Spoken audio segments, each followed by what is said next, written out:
On 26th May 2014, the National Democratic Alliance, led by Prime Minister Narendra Modi, took the oath of office.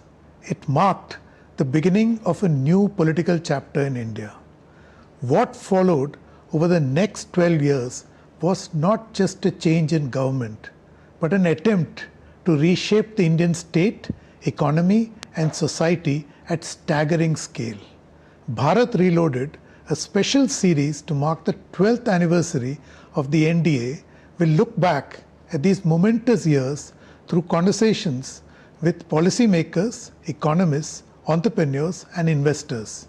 It will take stock of a decade that sought to reimagine India. Our guest today, Shamika Ravi, will help unpack one of the singular achievements of the NDA, solving for abject poverty.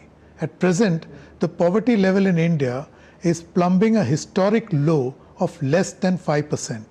As a member of the Prime Minister's Economic Advisory Council, Shamika has closely tracked and influenced this transformation. Welcome, Shamika. Thank you, Anil. It's wonderful to be with you, yes. Shamika, I wanted to begin with a big, very important factoid. There's been a dramatic reduction in the level of abject poverty. That's correct. It is right now around 5%, which is big difference from what it was there in the past, which was about 40% plus at the turn of the millennium. So how was this achieved? Poverty is measured in very different ways, Anil. The most recent from NITI, if you remember, there was a multidimensional poverty metric, which you have seen many people cite, 25 crore people being lifted and so on. The multidimensional poverty is based on amenities, so health, education, housing.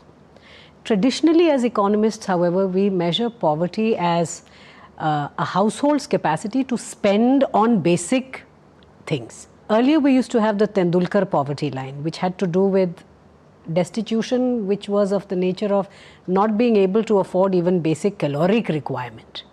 So it had to do with food. But over time, Rangarajan in 2014 came up with a more evolved and a sort of a moderate poverty metric, where the consumption basket includes food, but it also has health, education. In urban areas, it has rental, it has conveyance. So obviously it is much more than just food. Going by the Rangarajan poverty line, Anil, India used to have close to 30%, 29.5 to be precise, in 2011-12, when we got the last household consumption expenditure survey. The most recent one tells us that by the same metric, inflation adjusted, it is now 3.9. So obviously there has been a dramatic improvement. It translates into 302 million people being lifted out of poverty. Now, to your question of what has led to this remarkable improvement, it is not one or two things. First of all, that economic growth being redistributed through government schemes. Also, growth itself, because when you look at state level analysis, states that are growing are also able to eradicate poverty faster. So there is a direct relationship between economic growth and poverty reduction. But the government schemes, which has been in terms of food grains, for instance, availability of food grains, amenities such as water, electricity, healthcare. If you look at Ayushman Bharat, where basically the bottom 40% has inpatient costs being covered through publicly financed health insurance, education sector and so on. So there have, I think, government policies are a huge contributor to it, but largely triggered again by economic growth. So key part from what you just said is that access was enabled, not just accessing food, but access to other elements, basic foundational inclusion. That's as correct. It were, right? That is correct. That is actually the right way to look at it, yes. So which means it also puts the spotlight on the mechanism that enabled this. One of the standout features, say in the last decade, is the fact that social welfare has been targeted. Yes. So to explain it very simply, the government seems to have created an economic GPS by triangulating your Jan Dhan, Aadhaar mobile. Absolutely. Right? So can you dwell on this new architecture of social welfare and what is the political economy that it also conveys? You know, one of the first reforms or the work of Modi 1 administration was basically improving and reforming the welfare architecture itself. Jan Dhan Aadhaar Mobile Trinity, the JAM Trinity that we talk about, is like hard infrastructure, except it's, in terms of virtual having access to services and so on. But it has enabled the government to do efficient targeting, exactly what you're talking about. But along with that, Anil, what has also happened is that the policy of saturation, which means basic amenities, will be made available to all Indians everywhere. And of course, that amenity basket itself is expanding as we get richer, so the state has more resource. But it started out with electricity, bank account, right? Then it went to toilets, but then subsequently housing. Access to amenities, now drinking water, if we consider pipe drinking water. That basket has been expanding. Now, you should really view what is happening in India in the last 12 years as something that happened in the US economy post the world wars, where basic infrastructure was made universal. And what it does do is that it sets a very long-term productivity enhancement of individuals.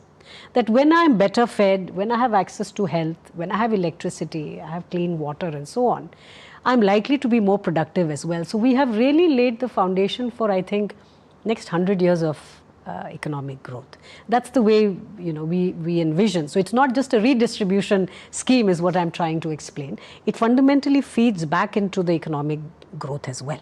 So in fact, drinking water is a great example. Most people are not aware that in Uttar Pradesh, which is India's most populated state, prior to 2019, access in rural areas to water by tap was less than 2% in 2019. Just shocking, 6 decades after.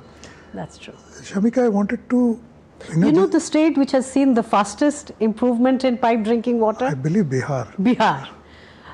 You are obviously much better informed, but if you ask a layman, then many of us, we don't really know about these kind of tectonic shifts that are happening in some of the unlikeliest of places. So no, I think state after state, we are making huge progress. I wanted a follow-up question that access has been established, but does access automatically lead to empowerment, economic empowerment? Economic empowerment, Anil, comes, access is a necessary condition. However, beyond that, there are several other steps which remain right now a work in progress. That has to do with quality of education. It has to do with gender inequality and how we tackle that in society. So there are other long-term structural issues, healthcare, which goes beyond financing, right? Ayushman Bharat, I think we have taken care of health and morbidity concerns of households when there is hospitalization. But we also know that healthcare concerns go beyond that.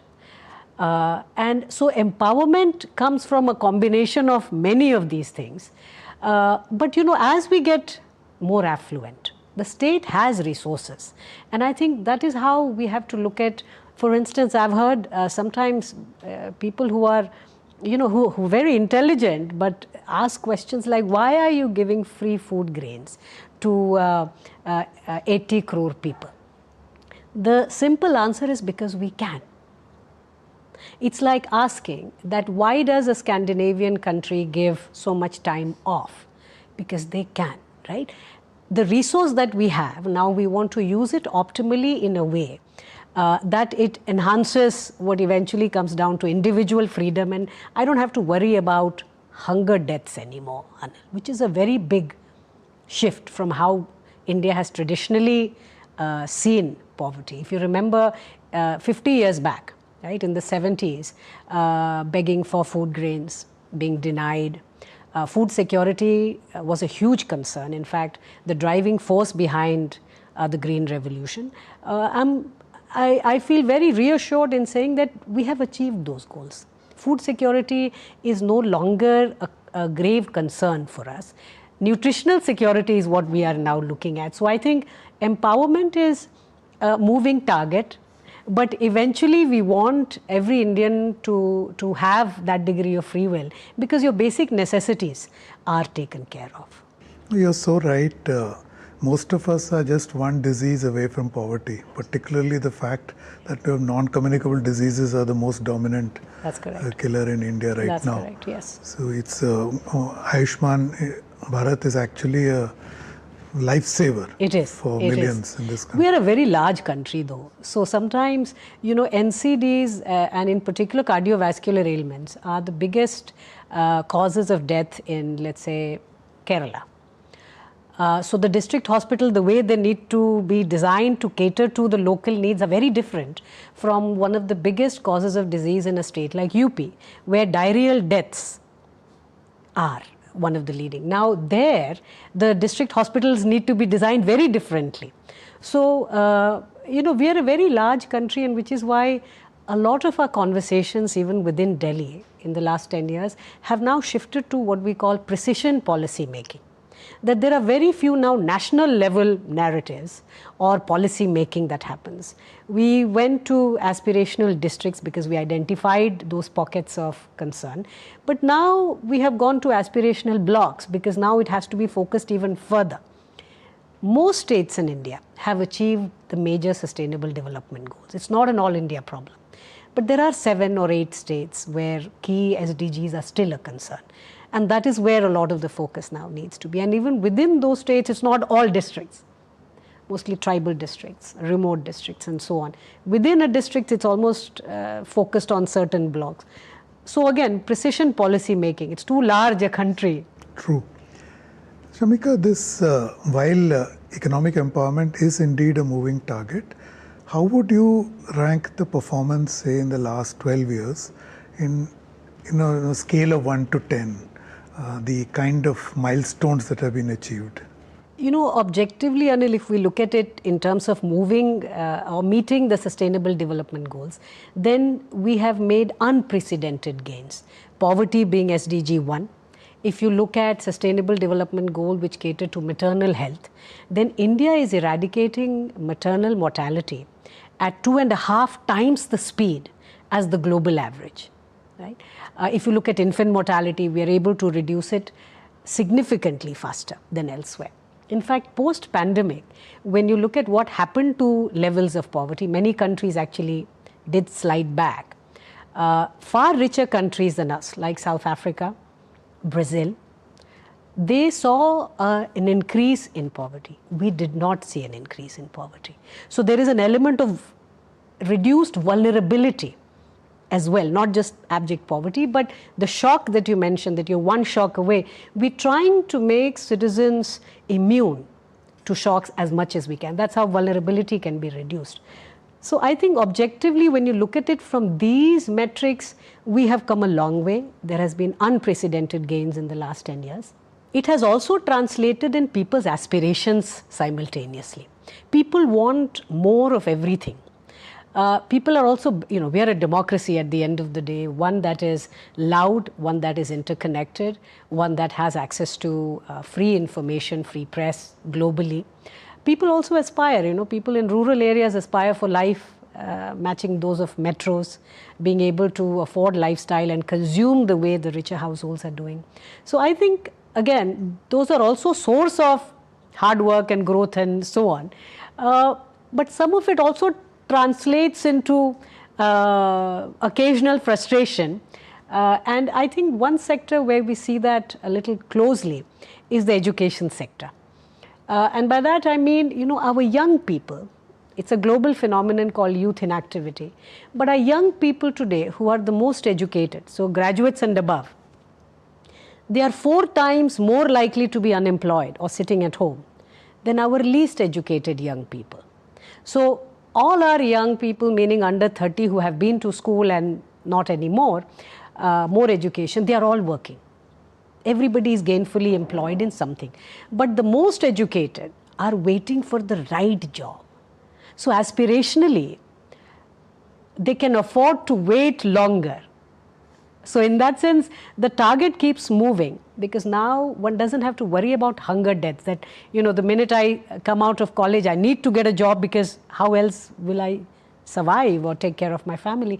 I think those basic needs have been met, so young people are now waiting for the right job.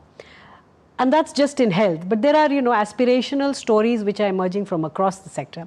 In many ways, it is a good thing, because unless you aspire, how do you work hard towards achieving that? So I look at it as a positive. Shamika, I also wanted to draw one of your very deep areas of research on gender. So a key part of this inclusion journey is also the empowerment of women. These 50 crore banks, people who are banked in the last decade, I think about 70-80% are women. So they never owned a bank account. That's true. So how does that play into this whole, inclusion and capability building? I'm so glad you asked that, because what you're getting now into is one of the well-established pathways of reduction in poverty or improvement in lifestyle in general. Many things have happened in the last 12 years, but here is a remarkable statistics that while all India poverty has fallen from 29.5 to 3.9, women's poverty, adult women above 18, has fallen from 34% to 2.1%. So there has been a disproportionately greater gain for women in India in the last 12 years than has been on an average. That translates, and by the way, when we say poverty means the women are spending. This is not a wealth and asset alone. This is women actually spending more. What we are basically saying is that all of these big schemes that have targeted women have led to bargaining power within the household. So think about a state like Rajasthan, that even when all India poverty was 29.5, adult male poverty was only 15%. Because it tells you that the nature of our society and the way communities are structured, that older men, their needs are met first when it comes to consumption, and then it is the children and the women. But now it seems to have flipped. Within the household, there are changes happening. It's the women who have much lower poverty, which means their spending has improved significantly more. Those kind of dramatic shifts have basically reinforced what we have known in development economics from global experiences, that whenever women are empowered, are given means in terms of entitlements or economically empowered through financial instruments, etc., it has an impact on the family and the community. While when we empower men, the impact is there on the men, it is there overall on the family, but it doesn't automatically translate into better health, better education, better outcomes such as height and weight of children, etc. So this targeting of women in India is a very conscious policy decision, because we did come from a place of disadvantage. There remain certain kinds of discrimination in society even today. For instance, if we look at nature of hospitalization, you look at All India Institute of Medical Sciences, their data. Barring gynecology and obstetrics, which is a women's department, if you look at the other specializations, trauma, orthopedics, if you look at cardio, etc., very few women are brought to the hospital.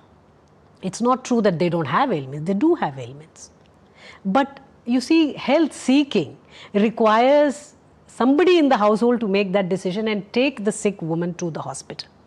That is not happening as much as it should. In fact, it's 50% less than men. So what I'm saying is we have come from very far, because we started out with a base which was extremely discriminatory. But we still have, when it comes to gender, while we have made tremendous gains which has translated into improvement for everyone, we still have pockets and areas where we need to continue the effort. Shamika, in that case, this reservation, mandatory reservation, which is going to kick in 2029 before the elections expected, should tilt the scales dramatically, right? I mean, if there is political power to back this economic empowerment. So Anil, I think what we are witnessing right now in India is a virtuous cycle in democracy. Women surge in women voters, massive surge. not just at the parliamentary constituency levels, year on year on year, or election on election, but also assembly elections. Increasingly, if you look at urban local bodies, panchayats, etc., women voters have surged. And they are actually making an impact in terms of how elected representatives are responding to that surge. Think of it, when Deve Gowda had tabled the women's reservation bill, nothing happened out of it. Subsequently, it was tabled at least a dozen times. Each time, it was aborted. What happened in the last 10-15 years, that in 2023, it was near unanimously passed.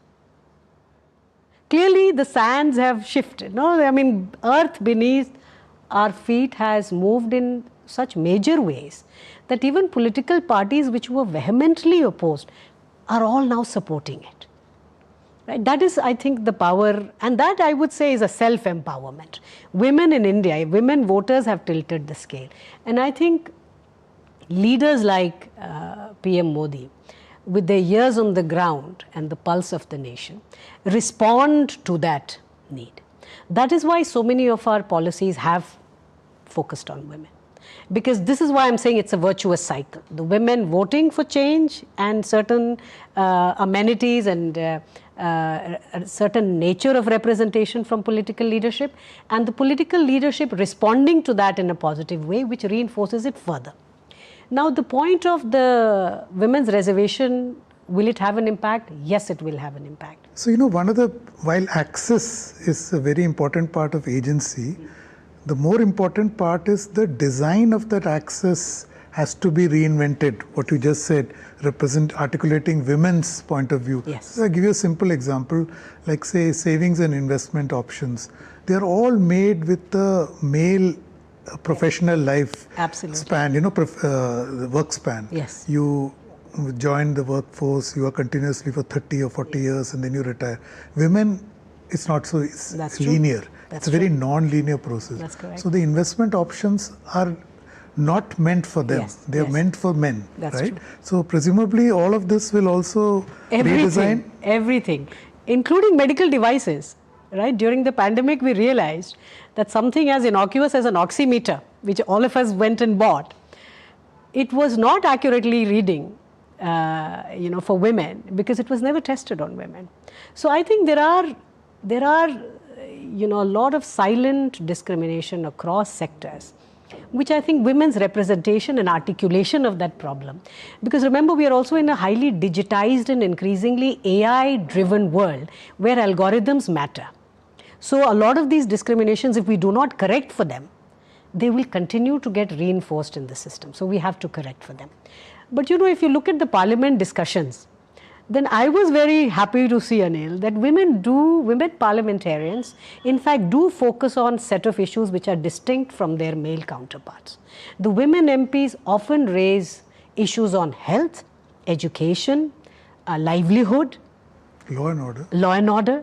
While the male MPs typically tend to focus more on defense, external affairs, and so on and so forth. So there is a difference.